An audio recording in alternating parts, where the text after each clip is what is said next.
estar juntos aquí compartiendo en armonía, papá. Te doy gracias por cada una de las vidas que aquí se representan, Señor, porque la fe es la que nos ha traído hasta aquí, papá. Por eso encomendamos este tiempo en tus manos, Señor, y pedimos que el Espíritu Santo tuyo se mueva entre todos nosotros, en nuestras mentes y en nuestros corazones, para recibir la palabra que hoy tienes para nosotros, Señor, y pedimos que sea tu Espíritu Santo llenando este lugar, y ningún otro espíritu diferente al tuyo proclamará su palabra en este tiempo.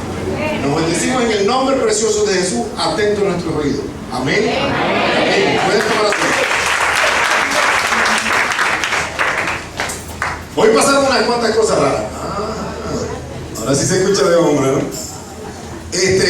Hay aire. Freddy, gracias.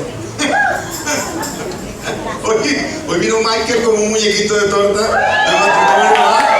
¿Dónde estará la esposa de ese muchacho? Las muchachas cantaron canciones al principio que yo no me sabía. No sé si ustedes se las sabían, pero para mí era como rara. Pero estuvo buena la cosa, está buena. Eso quiere decir que estamos renovándonos en nuestro entendimiento. Le damos gracias a Dios por eso. Le damos gracias a Dios por eso. Vean, hoy me toca hablarles del tema más fácil que hay en la Biblia. El más fácil, de la fe. Hoy vamos a hablar de la fe. Es tan fácil hablar de la fe, ¿verdad? Cualquiera de nosotros aquí puede hablar de la fe. De hecho, las clases que damos luego de los servicios, lo que más tienen que ver es con fe. Por fe somos salvos, ¿sí o no? ¿Sí o no? ¿Usted vino aquí con fe o sin fe? ¿Con cuál? ¿De la grande o de la chiquita? Ah, okay. Está bien. Hay unas más baratas y otras más caras, ¿no? Después vamos a ver. Pero vean, cada vez que nosotros hablamos de la fe, lo primero que nos enfocamos es en el capítulo 11 de Hebreo. Algunos saben que eso lo dice en el capítulo 11 y otros no importa. Lo cierto es que el capítulo 11 dice: la fe es pues la certeza de lo que se espera, la convicción de lo que no se ve. ¿Con qué se come eso? A veces nosotros también tenemos que hacerle preguntas a la palabra y decir: papá, ¿con qué es que se come eso? Écheme ese cuento, porque de hecho hay todo un capítulo en el Hebreo 11 que dice que los teólogos lo llamamos la galería de la fe. La galería de la fe, porque ahí se dan pasajes que van y que vienen y mezclan a medio mundo, porque hay cualquier cantidad de personajes en la Biblia y de situaciones que hablan de la fe. Entonces este es un tema extenso. Vamos a ver cómo lo aterrizamos hoy en unos 40 minutos, una hora, y tenemos Santa Cena, o sea que son 2 horas. Así que bueno, espero que hayan venido con los zapatos cómodos. Entonces, comienzo por decirles cómo es que se come esto. Resulta que hace N cantidad de años, no les voy a decir cuánto, pero algún día de mi vida yo me casé con mi esposa. ¿No? ¿Cuántos años? Yo tengo un socio que dice: ¿cuántos años tienes tú de casado? Todos. Pero eso no es así aquí, eso no soy yo, es otro. Entonces, nos casamos. Y bueno, recién casados, como muchas parejas, alquilamos un apartamento, recién graduados, y queríamos hacer como que de nuestra vida profesional y marital algo bueno, porque la verdad es que todo el mundo tiene buenos deseos, ¿ok? Pero Jesucristo mismo dijo: porque ustedes dicen que yo soy bueno, y bien hacen, ¿ok? Pero no todos son buenos, porque si nosotros, siendo malos, sabemos dar buenas dádivas a nuestros hijos, ¿cuánto más hace nuestro Padre que está en los cielos? Son cosas que están escritas en la Biblia. Pero bueno, teníamos la mejor intención de casarnos y hacer las cosas bien, y nos casamos y alquilamos un apartamento y estábamos graduados. Íbamos entrevista a entrevista en ese tiempo, para que tengan una idea. Ahora sí van a saber más o menos en qué año fue, pero en ese tiempo eran muy importantes las corporaciones. Todo el mundo, como profesional que se graduaba, quería trabajar o en PDVSA o en CanTV, o quería ser como los amigos aquí, militares y no sé qué. O sea, eran las estructuras, vamos a decir, institucionales del país las que comandaban. No había muchas empresas transnacionales. Y lo cierto es que nosotros queríamos ser parte de ese grupo y queríamos tener un apartamentito. Y queremos tener tal vez 4 hijos. Al final Dios nos dio 3. Pero teníamos una expectativa y arrancamos con eso. Y creíamos que Dios nos estaba bendiciendo en ese tiempo, por cierto tiempo en el que yo no creía. O sea, sí creía que había algo más grande que yo, pero la verdad es que no lo compartía, porque todo lo que veía en la calle me decía: para ser así no te quedas como tú estás, ¿eh? Entonces había muchas cosas que en mi ignorancia yo asumía como verdaderas, pero eso poco a poco Dios lo va cambiando, y seguro para cada uno de nosotros tiene un cambio tiene un cambio de mente, ¿no? Ahora, la fe es algo que no tiene que ver, es importante para los que notan, es algo que no tiene que ver con nuestra condición social. La fe no tiene que ver con si tenemos o no tenemos dinero. La fe no tiene que ver con nuestro estado de salud, no tiene que ver con si estamos enfermos o estamos sanos. La fe no tiene que ver con si estamos solos o estamos acompañados. La fe no tiene que ver con si somos latinos o si somos gringos. O sea, la fe es una herramienta. La Biblia dice que Jesús fue el autor y consumador de la fe. Entonces la fe no es de ninguno de nosotros. Porque es que yo tengo fe como esa no es tuya. Hay dos tipos de fe. La que tú tienes y la que tuvo Cristo. Y Cristo dijo, si la tuya fuera como un grano de mostaza, entonces podrías decirle a este monte, échate al mar y así se haría. Pero si es la tuya, hay dos tipos de fe. Cosas que muchos no saben y no perciben. Hay la fe que yo vivo y la fe que yo experimento. Y más adelante le vamos a sacar punta. Pero lo cierto es que no tiene que ver con nuestra condición. O sea, la fe, de hecho, a mí me gusta cuando damos las clases de la fe, me gusta hablar de Romanos 10:10. Romanos 10:10 es un pasaje que se usa muchísimo cuando nosotros estamos recién creyendo en el Señor. Y le decimos, bueno, porque con la mente se cree y con la boca se confiesa. Así quiero que hoy veamos la fe. En dos pasos, en dos platos sencillos. La que yo creo, la que yo promuevo, la que confieso, la que procuro, de la que hablo. Son dos tipos de fe. Tienen que estar juntas. Tanto que la palabra dice que lo que yo le pido al Señor y cómo converso con Él en lo íntimo, Él me lo saca en lo público. Dice que Dios me exalta en lo público, aunque yo a Él lo alabe en lo privado. Entonces la fe va cambiando en función de cómo nosotros vamos adaptando nuestra mente, nuestro comportamiento y nuestro hablar de lo que tiene que ver con fe. Le voy a hacer dos pasajes hoy. De uno lo voy a leer y el otro se lo voy a dejar de tarea para casa. Aquí todo el mundo tiene que llevarse tarea para casa, ¿verdad? No. O esto nada más es una cosa de domingo. Bueno. Ahora es de domingo, de miércoles, de jueves, pero ya ahí va la cosa. Dice en Segunda de Reyes, dice Segunda de Reyes 3, vamos a leer el verso 9 y luego del 14 al 18. Dice, salieron pues el rey de Israel, el rey de Judá y el rey de Edom, y como anduvieron rodeando por el desierto 7 días de camino, le faltó agua para el ejército y para las bestias que lo seguían. Y voy al 14 ahora. Dice, y Eliseo dijo, vive Jehová de los ejércitos, en cuya presencia estoy. Y usted dice conmigo, vive Jehová de los ejércitos, porque yo en su presencia estoy. Importantísimo, importantísimo. Dice, en cuya presencia estoy, que si no tuviese respeto al rostro de Josafat, rey de Judá, no te miraría a ti ni te viera. Mas ahora traedme un teñador. Y mientras el teñador tocaba, la mano de Jehová vino sobre Eliseo, quien dijo, así ha dicho Jehová. Así ha dicho Jehová. ¿Quién lo dijo? Jehová. ¿Sabe algo? Voy a hacer una pausa. Cuando Dios estaba hablando del hombre, dice la palabra que no teniendo otra cosa por la que jurar, juró por sí mismo. Nosotros somos el reflejo de lo que Dios juró que íbamos a hacer. No lo dijo cualquier patepollo, ¿no? O sea, lo dijo Dios. Dios dijo, y así dijo Jehová. ¿Y lo dijo de quién? De mí, de ti, de todos nosotros. Y lo que Dios dijo, lo cumple. ¿O no? Eso se llama fe, ¿no? Por lo menos esa es la fe de Dios. Falta ver si es la nuestra también, pero avancemos. Dice, así ha dicho Jehová, haced en este valle muchos estanques, porque Jehová ha dicho así, no veréis viento ni veréis lluvia, pero este valle será lleno de agua, y beberéis vosotros y vuestras bestias y vuestros ganados. Y esto será cosa ligera en los ojos de Jehová.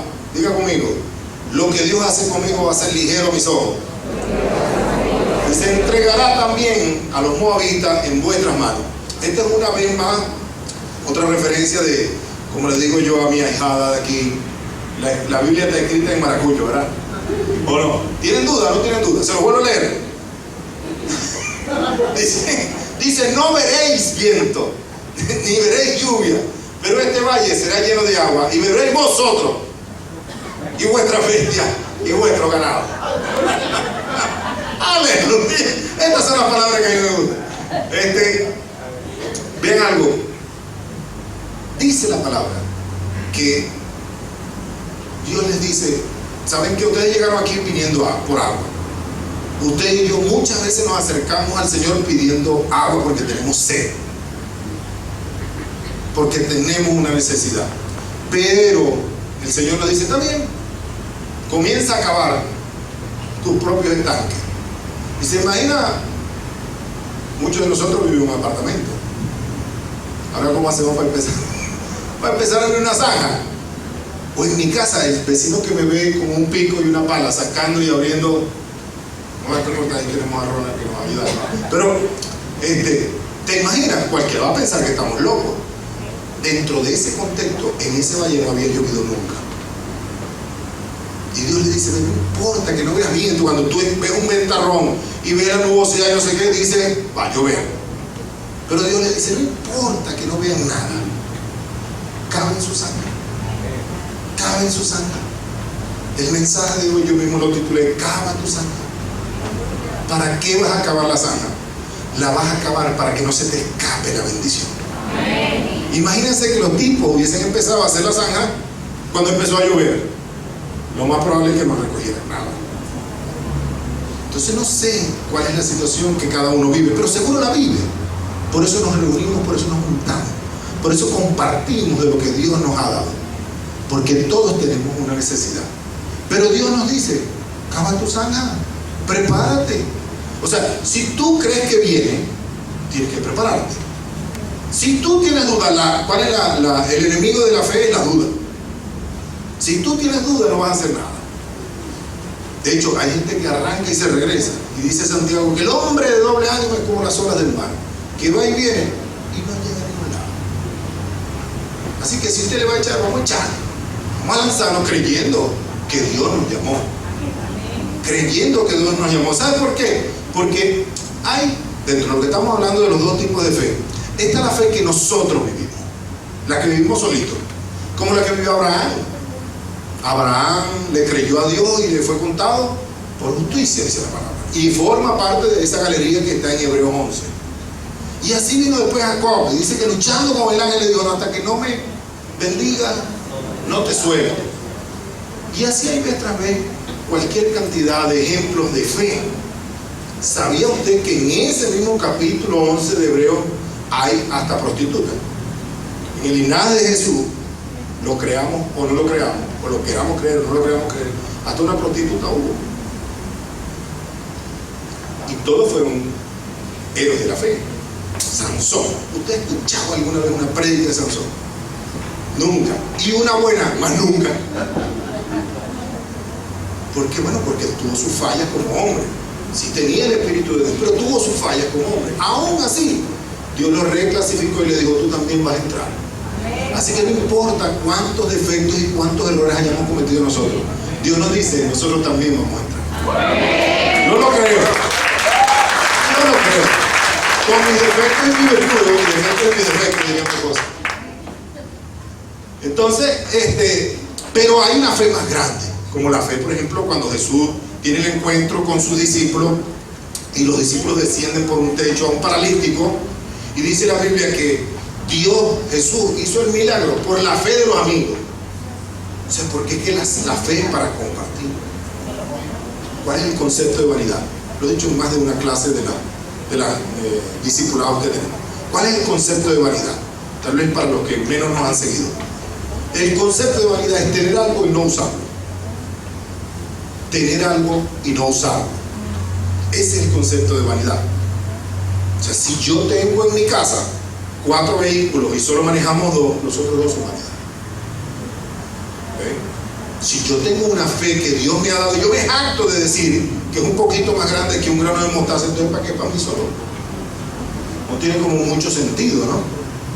O sea, la fe está hecha para compartirla. Los grandes milagros en la Biblia, esta historia bíblica, la Biblia, se dan cuando 2 personas se ponen de acuerdo. Se dan cuando el niño de los peces y los panes se acerca donde Jesús estaba predicando. Se dan cuando Pedro y cuando Cornelio a uno le muestra a Dios una cosa y al otro la otra. Esas puntas cuando se unen, eso es un estallido en el universo de la fe. Por eso es que nosotros tenemos que creer que con la fe que nosotros tenemos, con esa que creemos, esa que predicamos y con esa que actuamos, nosotros bendecimos a nuestros amigos, a nuestra familia, a nuestra iglesia, a todo lo que nos rodea. Porque eso tiene que ser tan grande para mí como para los mismos. Tiene que ser, no lo digo yo, lo dice Dios. O sea, fue Dios quien me llamó a experimentar la fe. Y sabe que hay algo importantísimo que sucede cuando nosotros ponemos en práctica, sobre todo el verbo de la fe, el vocablo que tiene que ver con creer en algo. Y es que cada vez que yo lo digo, comprometo a Dios. Cada vez que yo digo algo en fe, Dios está comprometido. Así que el peo es de Él. ¿Ve? Él me dijo a mí que me moviera en fe. Y el que invita paga. Dios me dijo que Él juraba por sí mismo que cuando yo me moviera en su fe, Él lo iba a hacer. Y Dios no es hombre para que mienta, ni hijo de hombre para que se arrepienta. Así que ese es el Dios en el que yo creo. Y ese es en el que nosotros tenemos que aprender a creer. Tanto que hay cosas que confirman nuestra fe. La verdad es que sí las hay. Las que nosotros hemos vivido, de hecho eso es algo que deberíamos utilizar. Porque a todos nos falta, ojo, el Espíritu, teológicamente hablando, el Espíritu Santo no se da por medida. Cuando nosotros creemos en el Señor, dice la palabra que el Espíritu Santo del Señor viene a morar con el mío. Eso es teología, eso es doctrina, fundamento. Pero la fe es variable. Tanto que los discípulos habían pasado ya 1 año con Jesús y le dicen, Señor, enséñanos a orar. Y Jesús le enseña el famoso Padre Nuestro. Y al final de ese pasaje los discípulos le dicen, Señor, ¿sabe qué? Aumenta nuestra fe. Bueno, acabamos de dar cuenta que estamos fuera del tacho. Entonces, hay cosas que nos ayudan a confirmar nuestra fe. Lo primero que confirma nuestra fe es nuestra mente. Nuestra mente, la historia. De hecho, la palabra dice, en Deuteronomio Dios le dice al pueblo, mira, acuérdate, vas a entrar a una tierra prometida. Y cuando te vaya bien, mira bien que no te olvides del Dios que te dio la tierra. Hay muchas cosas en nuestra historia que nosotros estamos obligados a traer cada vez que falla nuestra fe. ¿Te acuerdas cuando Dios me sanó? ¿Te acuerdas cuando Dios sanó a mi hijo? ¿Te acuerdas lo que Dios hizo por el pastor tal? ¿Te acuerdas lo que? Con eso es que tenemos que trabajar. Porque en lo que trabaja Satanás es en decirte, viste que el Dios tuyo no existe. Viste que el Dios tuyo está como de vacaciones, mientras tú estás trabajando. Entonces la primera recomendación que a mí me gustaría hacerles es, en esta práctica de la fe, recordemos lo que Dios ha hecho. Y algo tiene que haber hecho por nosotros, porque nosotros no somos un accidente. Nosotros somos hijos del Dios Altísimo, del Todopoderoso, embajadores dentro de este reino. Nuestra nacionalidad no es de este mundo. O sea, tenemos un montón de cosas de las que sentirnos orgullosos. Así que la primera, cada vez que nuestra mente dude, la primera es, acuérdate cuando nos faltaba un poquito de arepa y alguien me trajo un paquete en la mano. Acuérdate. Luego está el tema de sobre qué se fundamenta nuestra fe. Y esto es importante que lo tengamos clarísimo. Lo primero que fundamenta nuestra fe, la nuestra, es que Dios es todopoderoso.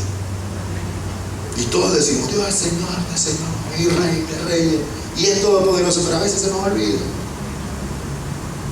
Lo que fundamenta nuestra fe es que Dios es todopoderoso y hace como Él quiere, cuando Él quiere, ¿sí o no? Entonces, si nosotros creemos que eso es verdad, eso es fundamento para nuestra fe. Luego está el tema de que Dios es creador. Es decir, Dios puede crear situaciones, eventos, gente, puede crear cosas que nosotros no hayamos visto. Nosotros nos empeñamos en encerrar a Dios en las cosas que hemos visto, incluso en las cosas que leemos en la Biblia. Y la verdad es que Dios es Dios. Cuando lo quiere hacer diferente, lo hace. Por eso es Dios. ¿Me entiendes? No es que, tú sabes que es difícil que se ponga de acuerdo la pastora Maribel con la pastora Rosa y que al final venga con Marilyn y entonces entre ellas después está de acuerdo. ¿Cómo que no? Será difícil para el hombre. Pero lo que para el hombre es imposible es posible para Dios. Luego está otro tema de son 5 pilares que soportan nuestra fe. Dios es el Todopoderoso, Dios es el Creador, Dios cambia la historia, Dios interviene en la historia. Dios fue capaz cuando debieron de detener el sol y la luna. ¿Ok? Dios es capaz de cambiar la historia como a Él le convenga, para adelante o para atrás. ¿Ok? Luego está, Dios es justo y misericordioso. La mayoría de nosotros cuando no recibe un milagro o una bendición, lo primero que se acuerda es de lo que no hizo bien. ¿Cómo se va a fijar Dios en mí? Si yo siendo un pecador, ya va. Si se lo hubiera traído de Marte, de la luna de otro lado. Porque aquí en la tierra la Biblia dice que todos somos pecadores. Ahora Dios ama al pecador y aborrece el pecado. Eso es otro tema. Es un tema de comportamiento, moderación del carácter, avance en el crecimiento con el Señor. Eso es otra cosa. Pero que Dios me puede bendecir estando yo en cualquier estado que esté. Por eso es Dios. Por eso es Dios. Cuando yo dudo de eso, dudo de Dios. O es que Dios no sabía que yo le iba a embarrar. No lo sabía. No es Dios, ¿no? Entonces, y la última de las 5 es: Dios me ama, Dios nos ama infinitamente. Por eso es que Dios, al no tener nada creado, porque jurarlo por sí mismo, muchos pierden el concepto de ¿para qué creó Dios al hombre? ¿Para qué creó Dios al hombre? ¿Para jugar metras, pichas, cuál? Para amarlo. Dios creó al hombre para amarlo. Así que déjese amar. Dale una palmadita al que está al lado. Bueno, ustedes dos sí se pueden abrazar. Y le dice: Dios te hizo para amarte. Por eso yo también te amo. Ojalá y le haya tocado uno al que no le hablaba.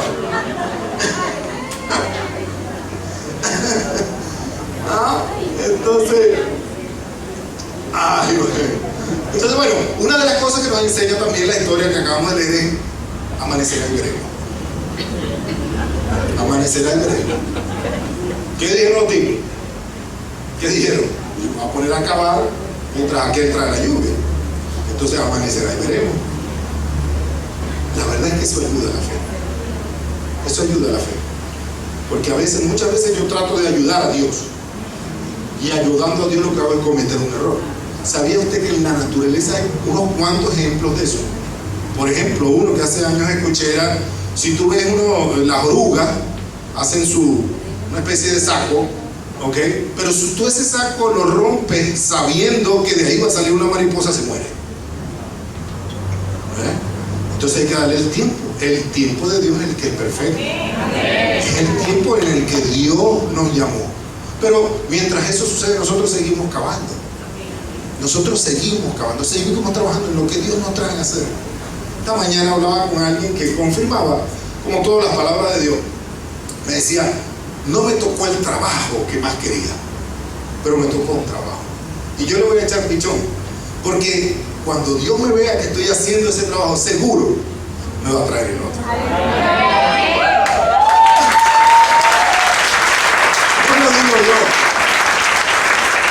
No lo digo yo, dice Dios.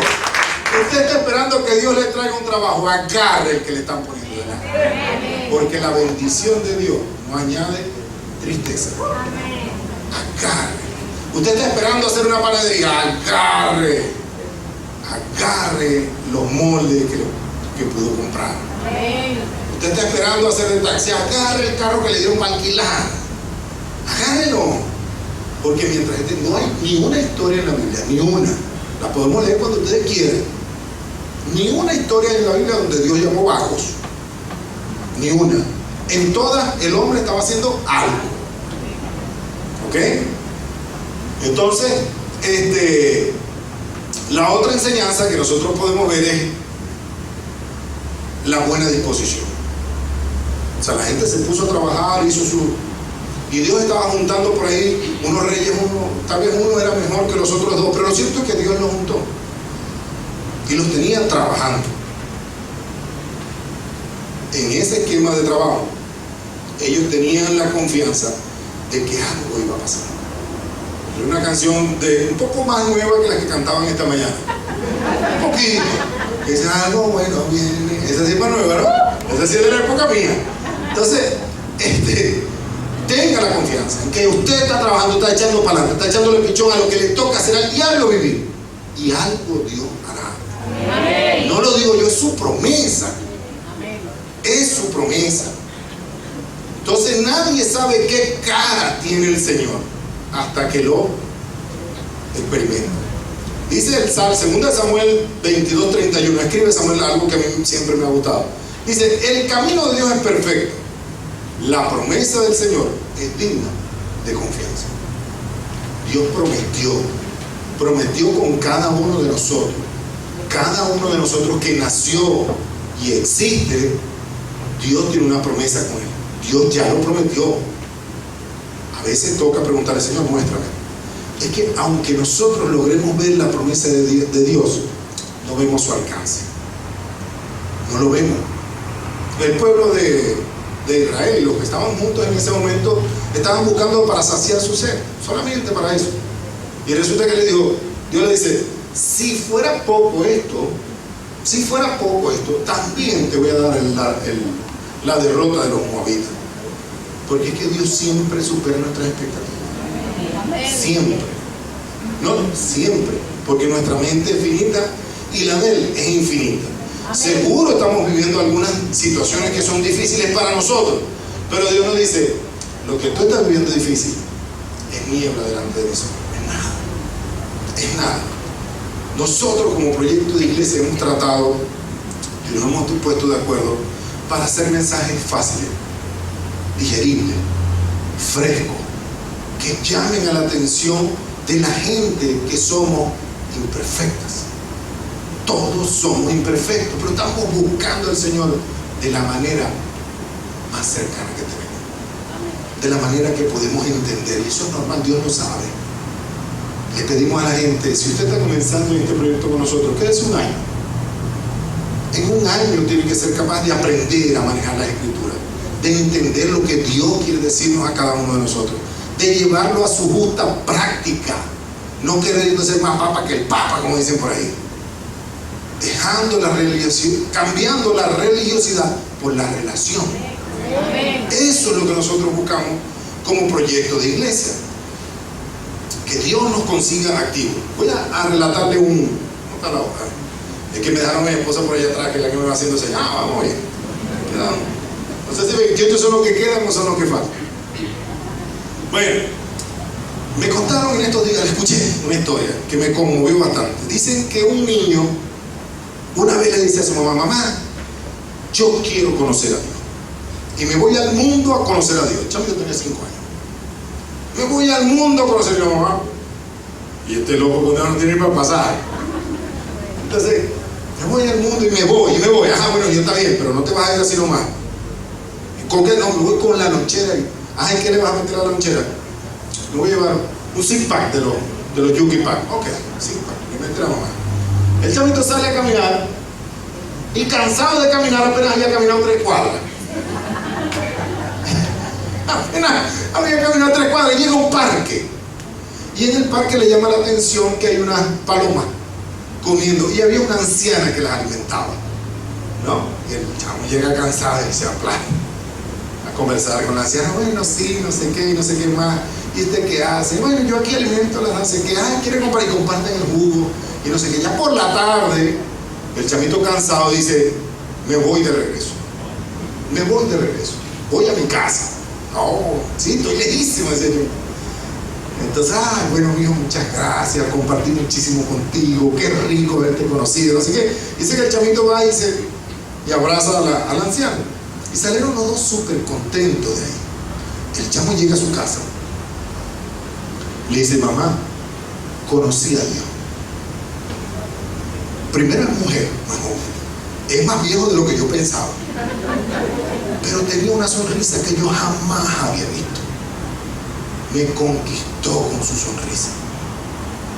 Por el otro lado, llega la anciana a su casa y él le pregunta: mamá, ¿por qué vienes tan contenta? Y la mamá le dice: hijo, hoy conocí a Dios. Es más joven de lo que yo pensaba, pero tiene una sonrisa espectacular y compartí con él todo el día. Ojalá y el Espíritu Santo le esté revelando lo mismo que a mí. Al niño Dios lo puso con una necesidad de dar, y a la señora con la necesidad de recibir. Dios juntó las dos puntas y los dos conocieron un Dios que nunca habían visto. Ahí se las dejo. Eso es para ustedes y para mí. Eso es para ustedes y para mí. Dios tiene la cara que usted necesite ver. Dios tiene la fe del tamaño que usted necesite trabajar. Dios tiene la bendición que usted necesita recibir. Ese es el Dios en el que yo creo, no el que está sentado por allá en un tribuno, en una cosa que nadie alcanza, que de casualidad toque los pies del Señor. Exabrupto. Toco los pies del Señor cuando yo me humillo delante de Él. Pero la palabra dice que yo puedo entrar confiadamente en el lugar santísimo y compartir con Él. Ese es el Dios que nosotros necesitamos vivir. Los otros son dioses de la película, o son dioses del Olimpo tal vez. Vean, otro de las historias con las que yo quería contrastar esto, pero se la voy a dejar para que usted la lea en su casa. Está en Marcos 5:25. Pero como yo sé que es archiconocida, yo se la voy a parafrasear. Resulta que estaba Jesús pasando por un lugar, ¿verdad? Y mientras va pasando, le dicen que hay un tipo principal de la sinagoga que se llama Jairo, que tiene a su hija enferma, que debíamos ayudarlo. Entonces, caminando Jesús, acompañando a Jairo, no sé qué, no le podía decir que no, después discutimos eso, pero no le podía decir que no. Acompañando a Jairo, en pleno tejemeneque se acerca una mujer y le toca el manto a Jesús, que también es sanada. Está en el mismo contexto histórico. Y luego, entonces, se atraviesa y aparece un centurión que le dice: ¿sabes qué? A mí no me venga con. A mí me da la palabra y con eso yo como. Di la palabra y mi siervo sanará. Así termina ese pasaje. Se lo dejo para la casa porque sería bastante largo leerlo aquí. Pero lo que quiero que capte de ahí es que cada uno vivió su nivel de fe. Jairo decía: si yo logro convencerlo de que vaya a mi casa, mi hija sanará. La mujer decía: si tan solo tocara el borde de su manto, yo seré sana. Y el centurión le dijo: yo soy hombre sometido a autoridad, yo le digo a mi gente que vaya y viene y tal. Y vivió también su nivel de fe hasta que Jesús le dijo: anda, tu siervo ya está listo. Cada uno vivió un nivel de fe, pero todos obtuvieron el mismo milagro. Todos obtuvieron su bendición. No depende de la condición en la que estemos. Lo que depende es en el Dios en el que creemos. ¿Cómo es que lo queremos ver? De eso es que depende. Al fin y al cabo, Dios es todopoderoso. Lo va a hacer como Él quiere. Como Él quiere. Por eso es Dios. Por eso es Dios. Entonces, hay gente que de verdad, con un poco de pan. Yo estoy seguro que eso no somos los que estamos aquí. La Biblia dice que Dios le da pan al que come y semilla al que siembra. Y yo estoy seguro que esta congregación, que cada vez crece y va a aumentar los servicios, está creciendo en todo porque está creciendo en su mente. Si crece la mente, lo demás va a crecer. Estoy seguro que nosotros somos de los que tomamos la semilla y la sembramos. Y le damos a los que necesitan comer. Ninguna de las dos posiciones es mala. Solo que nosotros estamos llamados a ser luz del mundo, a ser la sal de la tierra, a ser la semilla que echa para adelante. Eso somos nosotros. Yo estoy seguro que eso somos usted y yo. De eso estamos hechos. Por eso estudiamos la palabra. Porque si la estudiáramos para hacer lo mismo, entonces estaríamos haciendo vanidad. ¿Ok? Pero hay un pasaje también, un poquito más adelante, con una mujer cananea, donde Jesús estando con ella le dice, y la tipa lo volvía loco, y los discípulos le decían, ve, ¿saben qué? Despídela, que se vaya. Y Jesús le dice, ya va, tú lo sabes, se voltea y le dice a la mujer, tú no sabes que el alimento está dado es para los hijos. Y la mujer en su fe, ¿de quién era la mujer? Perdón, la fe de la mujer, no sé de quién era, ¿verdad que no? La palabra no dice de quién era. La mujer en su fe dice, pero ¿sabes qué? Aún de lo que se cae, las migajas que se caen de la mesa, los perrillos comen y se alimentan.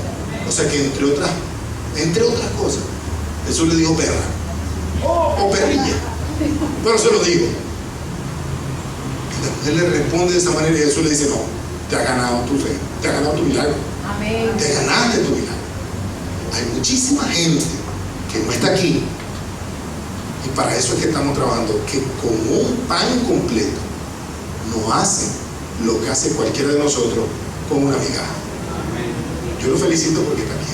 Amén. Porque le doy la cara de contentura, de creer que Dios está hablando, que Dios tiene grandes cosas para hacer, que Dios siempre, cuando tú no tienes más nada en qué creer, cuando ya no te queda nada, ¿qué haces? Es la naturaleza del hombre. Hasta a David le pasó. Dice, porque tú me sacaste del lodo cenagoso. Cuando ya no tienes nada que creer, dices, Diosito, si tú no me ayudas, no me ayuda nadie. Claro, cabezón. Tienes rato tratando de hacer en tu fuerza. Y Dios te dice, ya va, pero si yo fui el que te traje, si yo fui el que te llamé, yo te equipé, yo te envié, yo te santifiqué, yo te estoy potenciando, tú eres mi obra más preciada, una obra maestra creada por el Señor para todas buenas obras, las cuales Dios preparó desde antes de la fundación del mundo, lo dice la palabra. ¿Cómo es que yo mismo creo que no voy a hacer nada bueno? Entonces eso hay que romper. Eso no está aquí, lo echamos fuera hoy y en este momento. Nosotros somos de otro nivel, somos de otra estructura. La Biblia dice que ninguno tenga mayor concepto de sí mismo que el que debe tener. Eso es para que mantengas tu humildad. Pero hay uno que debes tener. Hay una base cero que tú debes tener. Creer que eres hijo del Dios Altísimo. Eso nadie te lo puede quitar. Todos los demás te pueden etiquetar, te pueden ver de la manera que... Pero a ti te interesa quién es el que te ve y cómo te ve. Y Dios te ve como una pieza renovada. Te ve como un diamante. Si todavía te creas que eres un carbón.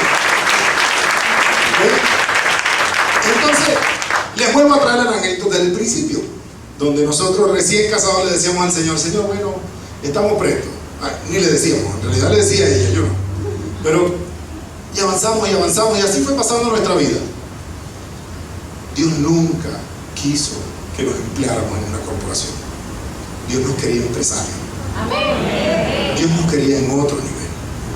Si tú no has recibido lo que Dios te tiene preparado, es porque te tiene preparado algo más grande que lo que tus ojos pueden ver o lo que tu mente puede pensar. Sigue ahí en eso que Dios te dio, porque te está probando el Señor. El Señor te está probando a ver si tú puedes ser fiel en lo poco, porque te está previsto para estar en lo mucho. De estar en un apartamento alquilado, el Señor nos dio varias casas. Jamás, yo no quería venir a Caracas, para nada. Hay cosas que, bueno, Dios y yo tenemos nuestras cuentas ahí pendientes, pero yo no quería venir a Caracas. No me gustaba. Yo salía de Barcelona, o sea, de Maracay, Barcelona, salía muy temprano. De tal manera que a las 4, 5, 6 de la tarde ya yo estaré en mi casa en Barcelona de regreso. Y Dios me trae para acá. Tuve la oportunidad de hacer 2 estudios superiores, vamos a decir, eclesiásticos. Pero cuando me tocaba el último nivel de hacer de pastor, yo decía, no, ya va. Basta hacer con los míos, con mis trabajadores y con mi familia, como para calarme los pelos de 300 tipos más de una iglesia. Yo no estaba hecho para eso.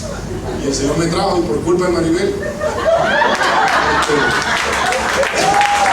Pero bueno, alabado sea el nombre del Señor.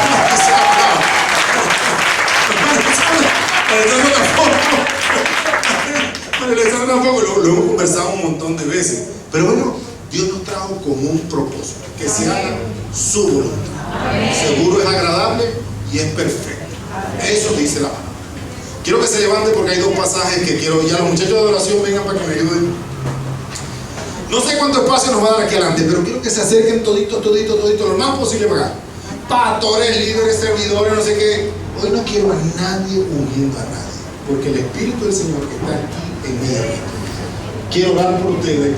Quiero darle un par de pasajes de regalo para que se los lleven a su casa y que los anote y los pegue en el baño, en el vidrio del baño, no en la poseta, en el vidrio del baño, en la nevera, donde usted lo pueda leer y lo pueda ver. Porque yo sé que Dios de alguna manera está trabajando con usted. Usted cree que está pasando las de Caín, pero Dios te llama.